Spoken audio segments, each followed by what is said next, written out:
Friends, आपने अक्सर सुना होगा book value of A stock, book value of A company. तो बुक वैल्यू क्या होती है, सबसे पहले इसे जानने के लिए बुक वैल्यू एक्चुअली टर्म क्या है इसे समझ लेते हैं। तो फ्रेंड्स, ये बेसिकली क्या होती है, net asset value of the company. जो बुक वैल्यू होती है वो net assets value of the company होती है। मतलब क्या है इसका, टोटल एसेट्स माइनस लायबिलिटीज। और हम इसे आसान भाषा में कैसे समझ सकते हैं, इसका मतलब है carrying value of a business as per account books.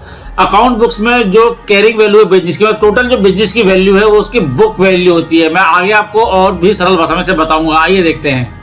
आइए बुक वैल्यू की कैलकुलेशन देख लेते हैं। जैसे मैंने आपको बताया, बुक वैल्यू ऑफ बिजनेस होती है total assets minus total liability minus preferential stock अगर कोई है तो। लेकिन बुक वैल्यू ऑफ शेयर हम कैसे निकालते हैं, बुक वैल्यू पर शेयर कैसे निकालते हैं, तो वो होती है book value of a business divided by total number of outstanding equity share. मतलब बिजनेस की जो टोटल बुक वैल्यू है अकाउंट के हिसाब से, जो बिजनेस की वैल्यू है, अगर हम उसको total number of outstanding share से डिवाइड कर दें तो बुक वैल्यू पर शेयर निकल आती है। अब आपके मन में सवाल उठ सकता है कि बुक वैल्यू का इतना इंपॉर्टेंस क्या है, क्यों हमें बुक वैल्यू जानने की जरूरत है। आइए देखते हैं। If a company realize all assets and paid off all its liability as well as the preference shares capital, the amount remaining would represent the equity share holder claim in the company. तो उसके बाद जो the amount remaining would represent the equity share holder claim in the company, मतलब अगर company ने सब कुछ realise कर दिया, सारी लायबिलिटी पे कर दिया, उसके बाद जो बचा हुआ है वो एक्चुअली शेयर होल्डर्स का अमाउंट है।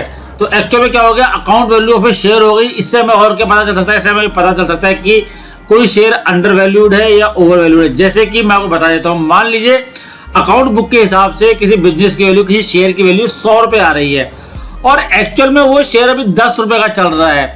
अरे भाई, जब बुक्स में उसकी वैल्यू 100 रुपये है, मतलब बुक्स के हिसाब से सारा हिसाब किताब जोड़ के उसकी एक शेयर की वैल्यू 100 रुपये आ रही है और शेयर का दाम अभी मात्र 100 रुपये चल रहा है, 100 रुपये चल रहा है।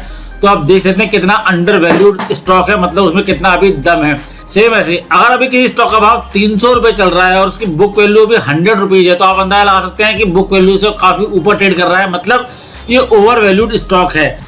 आगे के वीडियो में मैं और भी बहुत सारी चीजें कवर करने वाला हूं, जैसे ROC, ROE, फेस वैल्यू और भी बहुत सारी चीजें मैं कवर करूंगा। लेकिन आप बेल आइकन जरूर प्रेस करके रखिएगा और सब्सक्राइब करके रखिएगा, ताकि जब भी मैं कोई नया वीडियो अपलोड करूं तो उसकी सूचना सबसे पहले आप तक पहुंच सके।